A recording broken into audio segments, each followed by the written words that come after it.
Here's another wonderful story from the Flintstones storybook, The Princess and the Pea.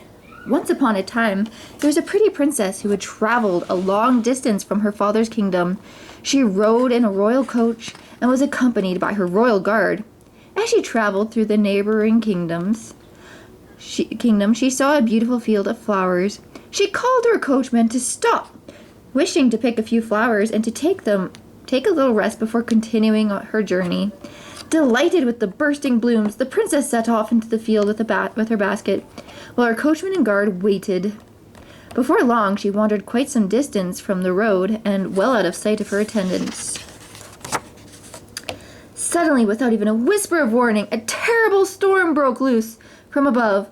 Lightning cracked, and the ground shook with thunder, and clouds emptied and pouring rain upon the poor princess. The storm lasted well into the night, driving the princess further and further away from her royal coach. Before long, she was lost, and in the distance, the princess could see a castle sitting upon a hill. She headed for it at once. Finally, as quickly as it began, the storm ended, and the clouds cleared, and the moon shone bright. The princess arrived at the castle. The princess, her clothes were tattered and torn, and her hair and face a mess, knocked on the door. Before long, a woman, who was in fact a queen, answered. "Oh, my dear," said the queen, "how terrible to be caught in such a storm. It is a wonder you are still alive. Come in, child, come in." The queen hurried the poor princess inside.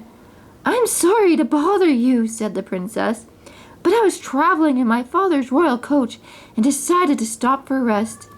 While picking flowers in a field, I was caught in a storm. Now, I have lost my way."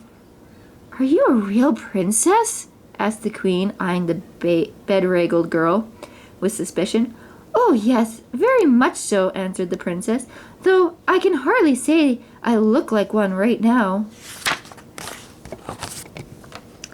The queen led the princess to a table next to a warm fire and brought her some food. Now the queen had a son who had yet to marry, and she did not want her son to marry just anyone. No, the prince had to marry a real princess, but she was this ragged girl to be believed. After a moment of thought, the queen had an idea. She would test the girl to see if she was a real princess. But how was this to be done? "Of course! How simple!" shouted the queen, cheering, gleefully clapping her hands together. "What did you say?" asked the princess, quite startled. "Oh, never mind, child, never mind," said the queen. "You must be exhausted after being out in that storm. I'll go have your room made up at once." The queen hurried upstairs. "Quickly, quickly!" called the queen to her guards. "Gather 20 mattresses. Strip every other bed if you must. When you have them, place them in this room, one on top of the other. Then take a pea and place it on top of the bottommost mattress. Go now! Be lively!" The guard did as he was commanded, and with the prince's help, he stacked up all the mattresses. He then placed a pea under the next to last mattress. "Good," said the queen. "If this girl really is a princess, she will not be able to sleep the whole night long. Even though 20 mattresses, a princess will feel the pea. Only a real princess is so sensitive." Then she told the guard to bring the girl upstairs at once. The princess was very tired, so when she was led into the bedroom, she was grateful to see such a wonderful bed. "What trouble they have gone through to see my comfort," she thought. "Come, child, come," the queen beckoned. "Your bed is ready and waiting for you." "But there's a problem," the princess thought. "It is indeed a wonderful bed," said the princess, "but how will I get to the top?" The queen was baffled for a moment, but presently an idea came to her. "Why, we shall climb up on each other's backs and make a ladder for you," announced the queen. So they did. "Watch it! Humph! Ouch! Steady! Steady! Ow!" That was the general chorus as the princess made her way up to the top.